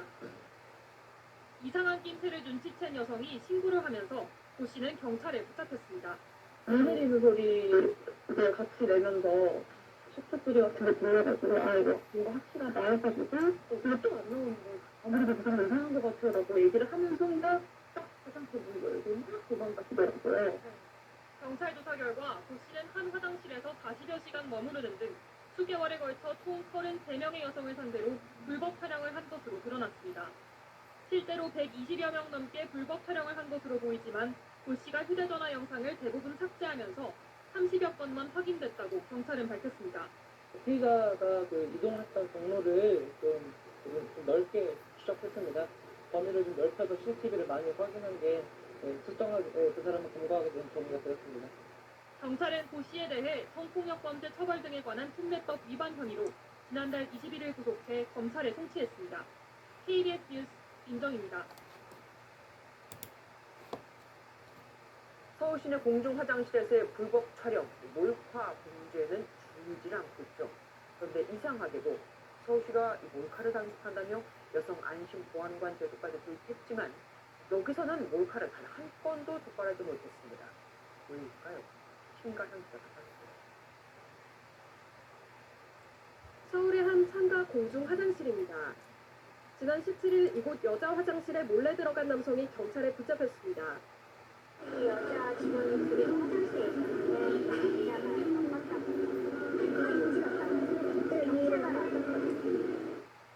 이틀 후에도 비슷한 일이 벌어졌습니다. 건물 내부 남녀 공용 화장실에서 남성이 여성을 휴대전화로 불법 촬영한 겁니다. 남자는 학생이었는데 또 애가 그 스스로 남자를 했거든요. 근데 남자였는데 이게 안. 공중 화장실 몰카를 비롯한 불법 촬영은 갈수록 늘고 있습니다. 지난해 일어난 몰카 범죄 건수는 5,900여 건으로 3년 전과 비교했을 때 오히려 14% 정도 늘었습니다. 문제는 단속이 효과가 없다는 점입니다. 서울시가 여성 안심보안관을 발족해 화장실 몰카 범죄 단속에 나선 지 3년째로 최근 1년간 16만 건을 점검했는데도 적발 실적은 아예 없습니다. 이미 내부에 몰래 설치된 기기만을 단속하고 있기 때문입니다. 전문가들은 입구 CCTV 설치 등 다른 성별의 화장실 출입 자체를 막는 쪽으로 단속이 보완돼야 한다고 지적합니다. 거의 대부분이 자기 휴대폰으로 찍거나 가지고 다니는 경우는 걸릴 일이 없죠. 아예 거기에 못 들어가고 여기에 설치를 못하고 그 공간을 감수하고 입구에 매년 사그라지지 않는 범죄 속 화장실로 향하는 여성들은 오늘도 불안에 떨고 있습니다. MBN 뉴스 신가현입니다. 캐논 2025 한국에서 가장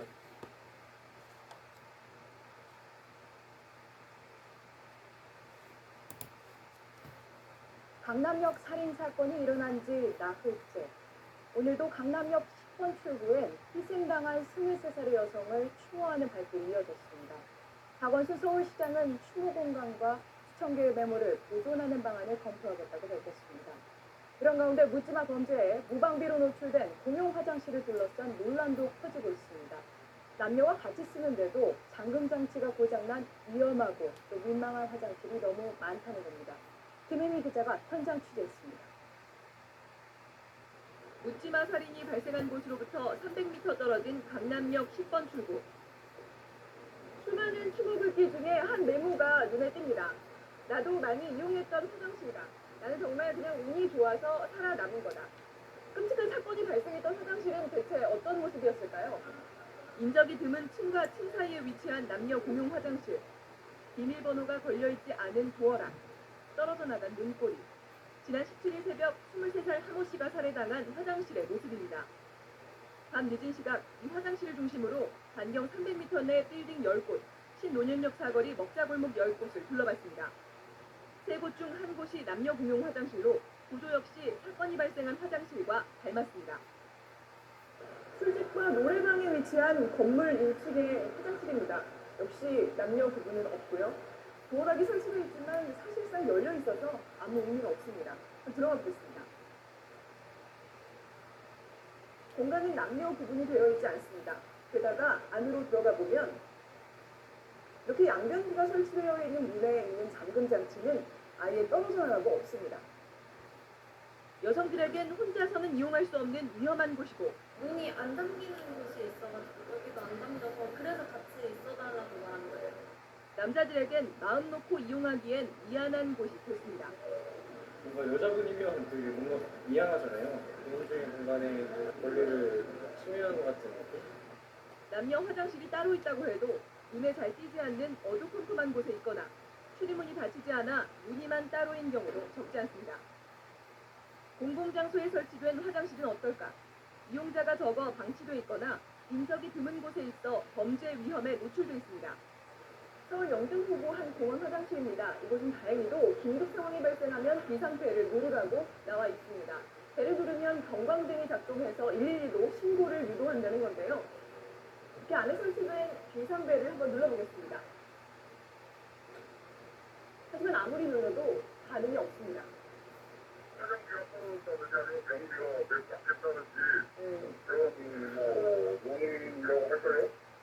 전문가들은 화장실을 범죄 취약지로 분류해 적극적인 관리 규정을 마련해야 할 필요가 있다고 지적합니다. JTBC 김혜입니다. 상가 남녀 공용 화장실에서 여성이 살해당한 강남역 묻지마 살해 사건이 일어난 지 4년이 됐습니다. 각 지자체에서는 화장실 성별 분리 장려 사업도 벌였지만 현실은 별로 바뀌지 없었습니다. 심각합니다. 서울 강남역 근처의 한 상가 건물. 2층에는 남자 화장실이, 한층 더 올라가니 여자 화장실이 보이고 문에는 모두 도어락이 설치되어 있습니다. 지난 2016년 강남역 묻지마 살인 사건이 일어났던 화장실인데 사고 이후 남녀 따로 층을 나누고 안전장치를 강화한 겁니다. 유흥가가 밀집한 강남의 또 다른 골목입니다. 이곳 근처의 화장실은 어떤지 직접 한번 살펴보겠습니다. 취재 결과 노후된 건물 10곳 가운데 4곳꼴로 남녀 공용 화장실을 여전히 쉽게 찾아볼 수 있었습니다. 문이 열려 있어 아무나 드나들 수 있는데도 CCTV나 안전벨은 찾아보기 어렵고 비좁은 내부 남녀 칸의 변기가 서로 마주보고 있는 곳부터 간혹 도어락이 있어도 제 기능을 하지 못하는 경우도 많습니다. 여성의 안전이 도모되지 못하는 위험한 공간이다. 그 밀폐된 곳을 사용할 수밖에 없다 보니까 바깥에서 무슨 일이 일어나는지를 알지 못하는 상태로 지난해 기준 서울 도심 2만 4천여 개의 민간 화장실 중 3,700여 개는 여전히 남녀 공용입니다. 시민들의 공포도 4년 전과 크게 다르지 않습니다. 아무래도 범죄가 조금 많이 일어나다 보니까 좀 남자가 들어올 것을 대비해서 좀 불안합니다. 최근 서울시에서는 화장실 남녀 분리를 원하는 사업자에게 지원금을 주는 사업도 시행했지만 신청 건수는 전체 35건에 그쳤습니다. 비용도 그렇지만 이제 공간이 또 좁으면 남녀분들이 기본적으로 할 수 없는 부분도 현실적인 부분도 있고 곳곳에서 마주하는 우려스런 공중 화장실. 여성 이용객들은 오늘도 불안에 떨고 있습니다. MBN 뉴스 신가현입니다. 4대 보험 가입자라면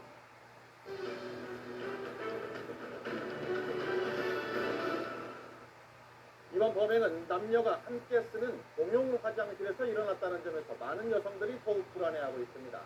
현재로서 뾰족한 예방책이 없다는데 그 실태를 윤정혜 기자가 취재했습니다. 강남역 사건 현장에서 700m 떨어진 먹자골목. 밤낮으로 유동인구가 많은 곳이지만 건물 내 화장실은 대부분 남녀 공용입니다.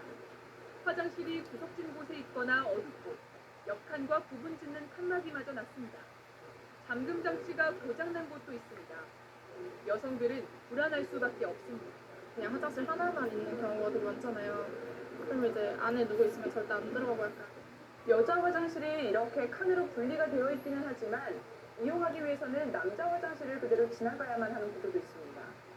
누가 들어올 것 같기도 하고 해서 불안해서 그런 것 같아요. 남성들도 불편하긴 마찬가지입니다. 제가 쓰면서도 좀 찝찝하기도 하고 또 저도 민망하고 그래요. 제가 오히려 더 막 조심하게 되고 그러는 것 같아요. 문제는 해법이 마땅치 않다는 겁니다. 현행법상 일정 규모 이상의 건물은 남녀 화장실을 반드시 구분해야 하지만 2004년 법 시행 전에 지어졌거나 규모가 작은 건물에 대해선 아무런 규제가 없습니다. 2014년 공중 화장실에서 발생한 범죄는 모두 1,795건. 이 가운데 살인과 강도, 성범죄 같은 강력범죄의 비율은 74%에 이릅니다. 성범죄 비율은 해마다 늘어가고 있습니다.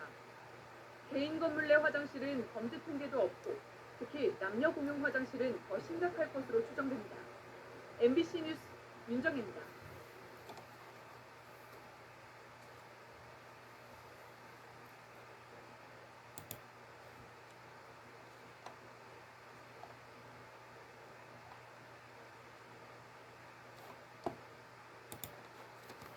화장실 이용할 때 여자 화장실만 길게 줄 서 있는 모습 흔히 볼 수 있죠.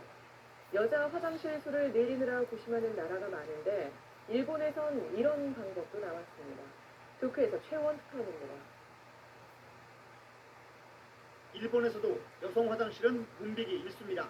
やっぱ男性より混んでるイメージが強くって男性のとこ行きたいなって思ったりとか 당장 화장실 수를 늘리기 어려웠던 일본 일산 스타디움은 이런 아이디어를 현실에 적용했습니다.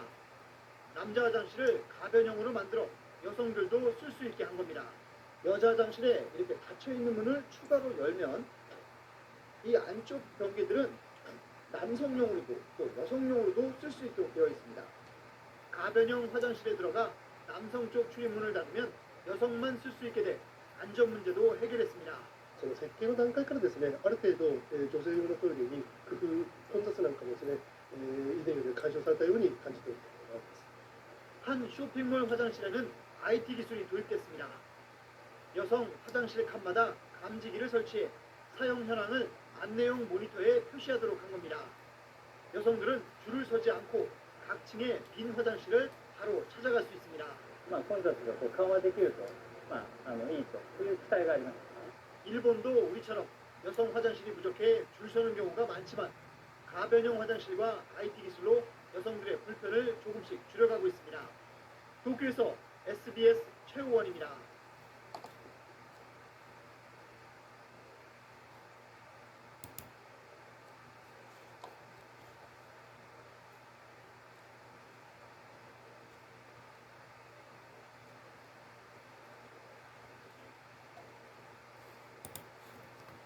칠 년 전 서울 강남역 화장실 살인 사건을 계기로 오는 7월부터 공중 화장실에는 경찰과 연결되는 비상벨 구비가 의무화됩니다.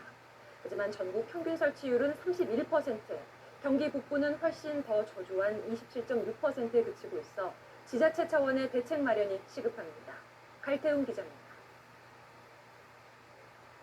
고향의 한 공원에 있는 화장실. 비상벨에 손을 대자 즉각 인접 경찰과 연결됩니다.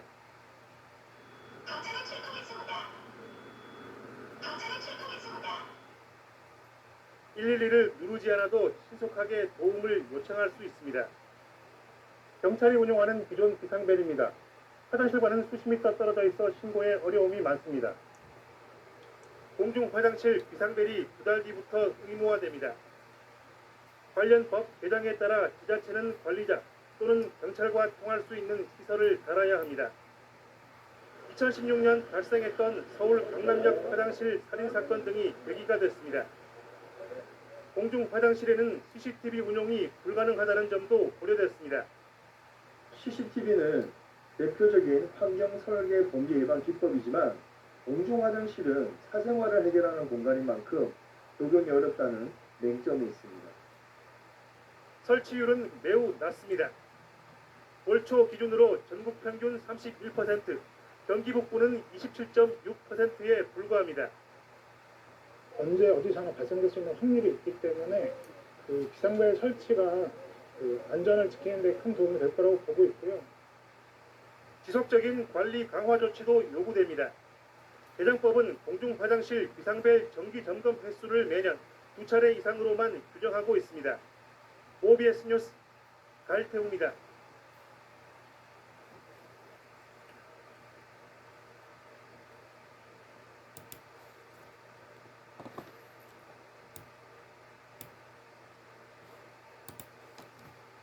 공중 화장실을 갔는데 너무 더러워서 변기에 도저히 앉을 엄두가 나지 않았던 경험 분명 있으실 겁니다. 내 집 화장실도 이렇게 쓰는지 우리들의 공중도덕 그 현주소를 고발합니다. 양현승 기자입니다. 번듯하게 반짝이는 공중 화장실. 겉과 속이 다릅니다. 문짝은 뜯기고 또 뜯기고 또 망가졌습니다. 더 이상 경첩을 옮길 자리도 없습니다. 바닥엔 담배, 그리고 침, 문이고 벽이고 불에 탄 자국 없는 곳이 없습니다. 천장에 발라붙은 저 화장지는 누가 그랬습니까? 내 집 화장실도 이렇습니까? 변기가 막혔으면 뚜껑이라도 닫아놓지. 이게 뭡니까? 휴지통 바로 옆에 버려진 휴지는 일부러 그런 건가요? 세면대에 휴지를 놓고 담뱃불을 끈 사람이 있습니다. 청소를 했다는 표시를 쓱 지워버린 당신이 유력한 용의자입니다. 담뱃재와 담배꽁초를 촬영하고 있는데 그새 뒤에서는 담배 물고 볼일 보시더군요. 아름다운 남도 화장실은 왜 변기가 꽉 막혔을까요? 저 화장지는 누가 문틈에 걸어놨습니까? 앉아야 하는 곳에 볼일을 본 당신은 실수였습니까? 고의였습니까? 앉지 못할 곳이 한두 곳이 아닙니다. 대체 물은 왜 안 내리는 겁니까? 내 집 화장실도 이렇습니까? 자기 집 화장실 같으면 엄청 요즘에는 냉장고보다 화장실을 더 깨끗이 한다고 그러잖아요. 집에서는. 건조기는 무용지물 된 지 오래입니다. 물비누통은 부서졌습니다. 철제 상자에 담아 열쇠로 꽁꽁 묶어둬도 휴지를 훔쳐갑니다. 이렇게 해놔도 때려 부수면 어때요? 너무 부서우니까 오늘 가면 또 먹었어요. 한 가지라도 부서야 안. 목포시 공중 화장실은 54곳. 지체장애인협회에서 새벽 2시부터 청소합니다. 하루 2차례. 지금은 아무것도 아니고 4월달부터 해갖고 여름 되면 이제 제일 많이 하는 거 오바이트 해놔놓고 막 지구분해 해놓고 일 하시는 분들 다 장애인이단 말이에요. 공중 화장실 수도요금 한 달 500만 원, 전기요금 400만 원, 화장지 값은 200만 원. 청소에 연간 1억 6천만 원이 들고 부서진 것 고치느라 계속 돈이 듭니다. 이거 다 세금입니다. 내 집 화장실도 이렇게 씁니까? MBC 뉴스 양혜승입니다.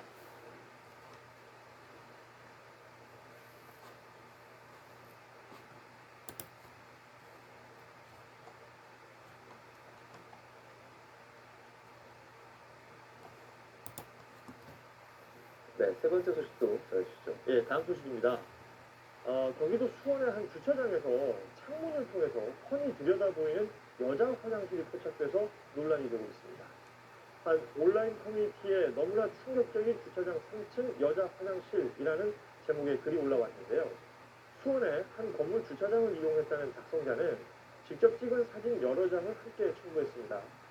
주차 후에 화장실을 찾았던 그는 여자 화장실 칸에 창문이 달려 있었는데 그 창문 밖으로 주차장이 훤히 보였다며 구조를 설명했습니다.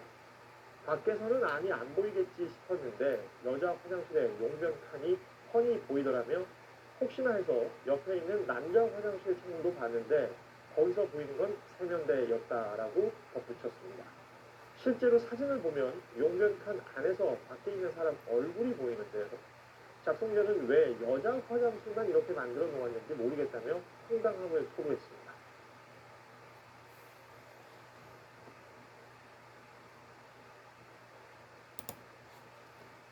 잠깐 화장실을 사용하려 카페에 들어갔다 음료를 주문하라는 알바생의 요구에 기분이 상했다는 네티즌의 사연이 전해졌습니다. 최근 한 온라인 커뮤니티에는 잠깐 화장실을 쓰는데 음료 2잔 시키라는 카페라는 제목의 글이 올라왔습니다. 글쓴이 A씨는 함께 길을 걷던 친구가 복통을 호소해 급히 주변에 있던 프랜차이즈 카페에 들어갔었다며 운을 뗐습니다. 친구는 카페에 들어서자마자 사장에게 잠깐 화장실 좀 쓸게요 라고 했고 카페 사장은 음료를 시켜야 한다고 말했다는데요. 이에 친구는 A씨에게 아무거나 시키고 있어달라고 부탁한 뒤 화장실로 달려갔다고 합니다. 당시 A씨는 직전까지 과식을 하고 온 상태라 키오스크 앞에서 어떤 메뉴를 먹을지 고민하며 서 있었다는데요. 그런데 이 모습을 지켜본 카페 사장이 A씨에게 퉁명스러운 말투로 음료 2잔 시키셔야 한다고 말했다고 합니다. A씨는 한 명은 잠깐 화장실을 쓰고 한 명은 기다리는 것일 뿐인데 음료를 2잔 시키라는 게 어이가 없었다면서 가장의 태도에 불쾌함을 드러냈는데요. 결국 A씨는 그럼 저는 나가서 기다리겠다. 친구가 나오면 음료를 시킬 거다 라고 말하며 카페를 나왔다고 합니다. 사연을 접한 네티즌들의 의견은 분분했습니다. 일부 네티즌들은 카페가 너무 야박한 거 아니냐, 굳이 2잔을 시켜야 하냐, 정이 없다, 장사를 못하네 등 카페 직원을 비판했는데요. 반면 일각에서는 카페는 음료를 마시는 곳이지 화장실을 쓰는 곳은 아니지 않냐, 1인 1메뉴 2잔 맞다. 사장 입장에서는 글쓴이가 진상이다 등 카페 직원을 이해한다는 반응을 보이기도 했습니다. 숙취해소 스틱 픽할 때 숙취 안 남는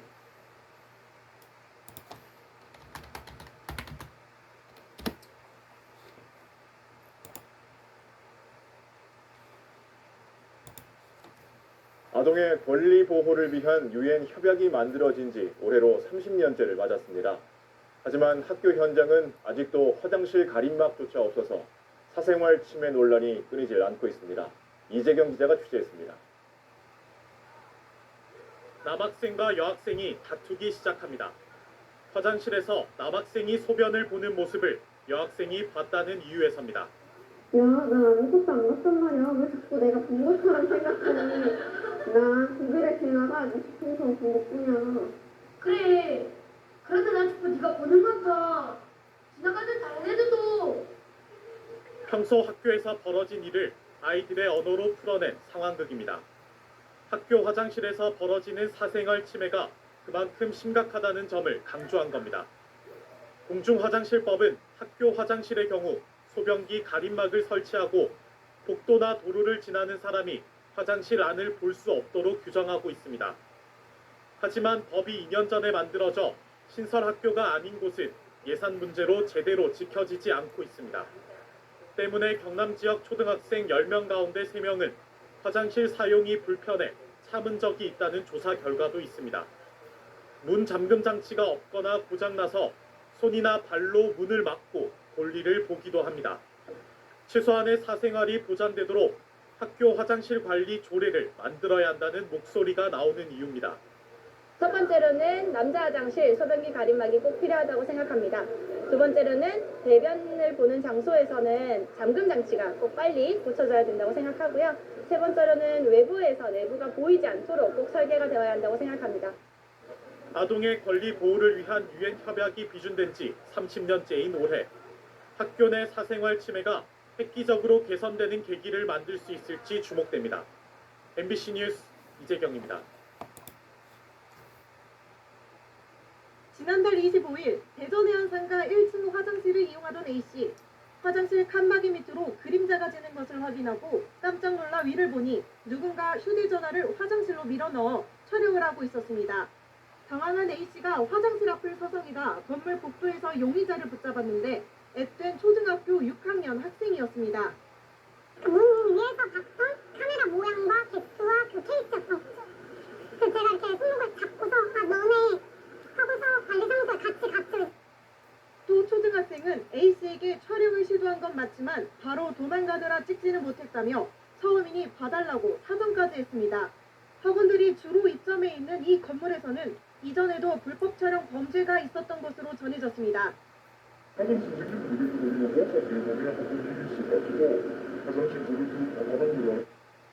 현장에서 학생을 인계받은 경찰은 휴대전화를 압수해 포렌식 수사를 하고 있으며 촬영 여부와 추가 범행 여부 등을 확인하고 있습니다. 하지만 혐의가 입증되더라도 형사처벌을 받을지는 미지수입니다. 화장실 앞에 붙어있는 불법 촬영 경고문이 무색하게 이번에 붙잡힌 용의자가 만 14세 미만 촉법 소년이기 때문입니다. 지난 4월 제주도에서도 학교 여자 화장실을 불법 촬영한 중학생이 촉법 소년이라는 이유로 보호 처분을 받는 등 처분은 솜방망이 수준에 그치고 있습니다. 촉법 소년 나이를 낮추고 처벌을 강화해야 한다는 목소리도 나오지만 법 개정은 여전히 국회 문턱을 넘지 못하고 있습니다. 나이가 어리다는 이유로 처벌이 약해 범행을 모방하거나 다시 범행을 저지르는 악순환이 잇따를 수 있는 만큼 촉법 소년 연령을 하향해 경각심을 갖게 해야 한다는 주장이 커지고 있습니다. TJB 전유진입니다. 다음 소식입니다. 앞으로 공용 화장실 칸막이 아래 빈틈이 차츰 사라지게 됩니다. 정부가 칸막이 아랫부분 빈틈을 5mm 이내로 줄이기로 기준을 정했기 때문입니다. 이번 달 21일부터 새롭게 만드는 공용 화장실에 적용됩니다. 윗부분은 환기 문제 때문에 천장에서 30cm 이상의 공간을 유지하기로 했습니다. 이렇게 어떤 기준을 정한 이유, 바로 화장실에서의 불법 촬영 범죄 때문입니다. 이 휴대전화 두께가 보통 7mm 이상인 걸 고려해서 아예 칸 밑으로 휴대전화를 내밀지 못하게 하겠다는 취지입니다. 이 화장실 칸막이 아래를 통한 불법 촬영 범죄는 끊이지 않고 발생해 왔는데요. 언론에 보도된 사례만 부지기수입니다. 지난 2020년 8월 서울의 한 상가 건물 여자 화장실에 남성이 숨어 있다는 다급한 신고가 경찰에 접수됐습니다. 화장실 칸막이 아래로 불법 촬영을 하다 들킨 겁니다. 나한테도 일어날 수 있다고 생각만 해왔지 막상 진짜 고개를 숙였는데 카메라가 있는 걸 보니까 그거는 되게 뇌리에 박혀가지고 좀 정신과 병원도 2번 정도 다녀왔고. 그래서 내가 남자가 있으니까 놀래가지고 그냥 잡았다는 얘기까지는 들리는 없었고. 체포된 남성은 30대 영어 강사로 200차례 넘게 여성의 신체를 불법 촬영한 사실이 드러났습니다. 지난해 6월엔 경기 고양시의 한 상가 화장실에서 한 20대 남성이 여성을 따라 들어가 불법 촬영하려다 체포됐습니다. 연세대학교 의대 여자 화장실에선 휴대전화로 여성들을 모두 32차례 불법 촬영한 의대생도 있었습니다. 공용 화장실이 불법 촬영 범죄에 온상이 되고 있는 모습이죠. 실제로 정부가 실시한 조사에 따르면 시민 10명 중 6명꼴로 화장실 칸막이 빈틈에 대한 두려움이 큰 걸로 드러났습니다. 하지만 불법 촬영이 꼭 화장실에서 휴대전화로만 이뤄지는 건 아닙니다. 지난 2016년부터 5년간 발생한 불법 촬영 범죄는 이 적발된 것만 28,000여 건에 달합니다. 전문가들은 근본적인 범죄 예방을 위해 불법 촬영기기 규제와 단속도 병행해야 한다고 강조합니다.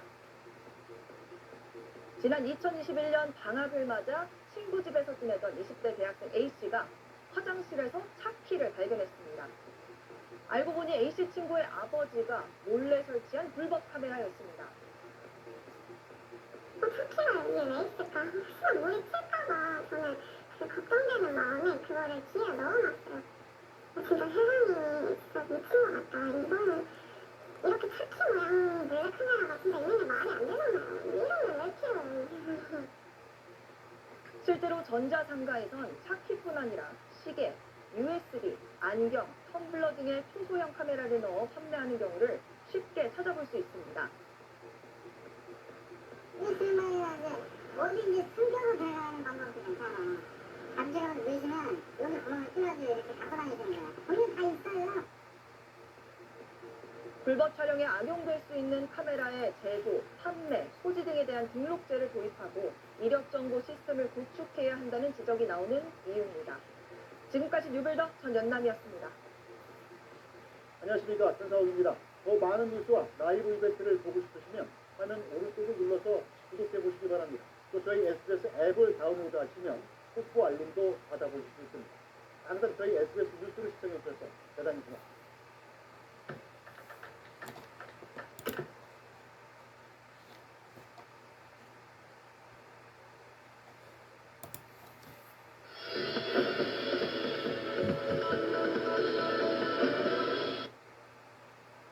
부쩍 늘어난 금융구역 때문에 갈 곳이 없어진 흡연자들.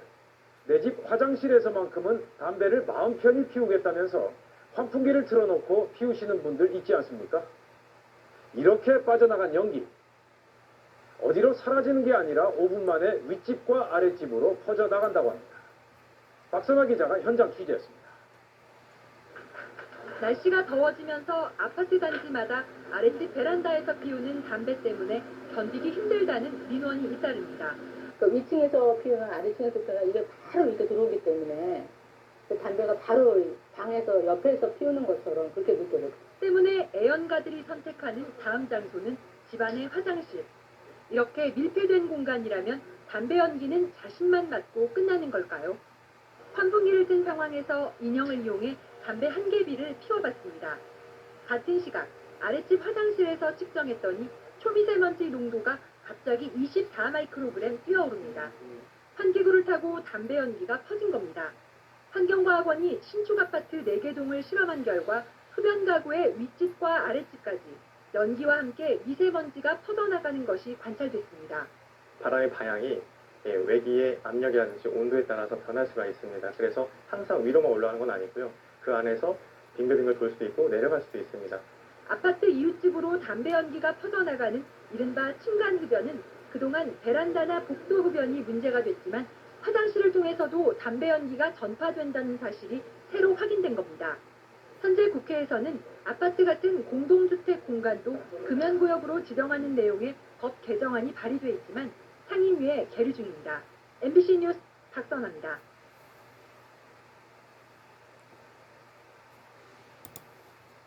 남녀 화장실이 한 공간에 있고 심지어 바로 옆에 붙어 있는 곳이 적지 않은데요.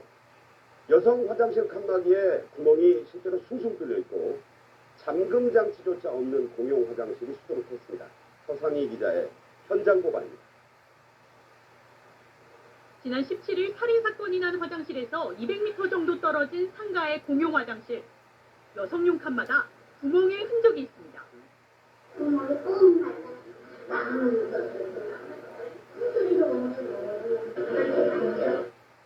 뚫린 구멍에 휴대전화를 대보니 바로 옆 칸이 훤히 보입니다. 누군가 엿보기 위해 일부러 뚫어놓은 겁니다. 관할구청과 인근의 또 다른 공용 화장실을 살펴봤습니다. 여성 칸에 잠금 장치조차 없습니다. 이렇게 화장실 내부에 여성과 남성 공간이 가까이 있을 정도로 아무런 구분이 없는데요. 보시는 것처럼 문짝이 떨어져 있는 등 열악한 환경입니다. 여성들은 불안감을 넘어 두렵습니다. 공중 화장실을 갈 때 저도 모르게 항상 주변을 먼저 확인하고 써요. 두렵죠. 화장실을 일단 남자들이 없으면 일단 들어가잖아요. 볼일 보고 있는데 남자가 들어오면 좀 불안하죠. 공용 화장실 문제는 오래된 건물이 많은 대학가가 더 심각합니다. 그 사건 터지고 나니까 더 조심스러운 건 있죠. 친구들이랑 꼭 가려고 노력하고. 실제 공중 화장실은 각종 범죄의 온상입니다. 특히 공중 화장실 범죄의 절반 정도는 성범죄여서 피해자도 대부분 여성입니다. 그러나 법적으로 남녀 화장실 분리를 강제할 순 없는 상황. 2000제곱미터 이상 상가시설 공중 화장실은 분리해야 하지만 2004년 이전에 지어진 건물은 대상이 아닙니다. 서울시는 관련 법 개정을 국회에 건의하는 등 대책을 마련하겠다고 밝혔습니다. 채널A 뉴스 서상입니다.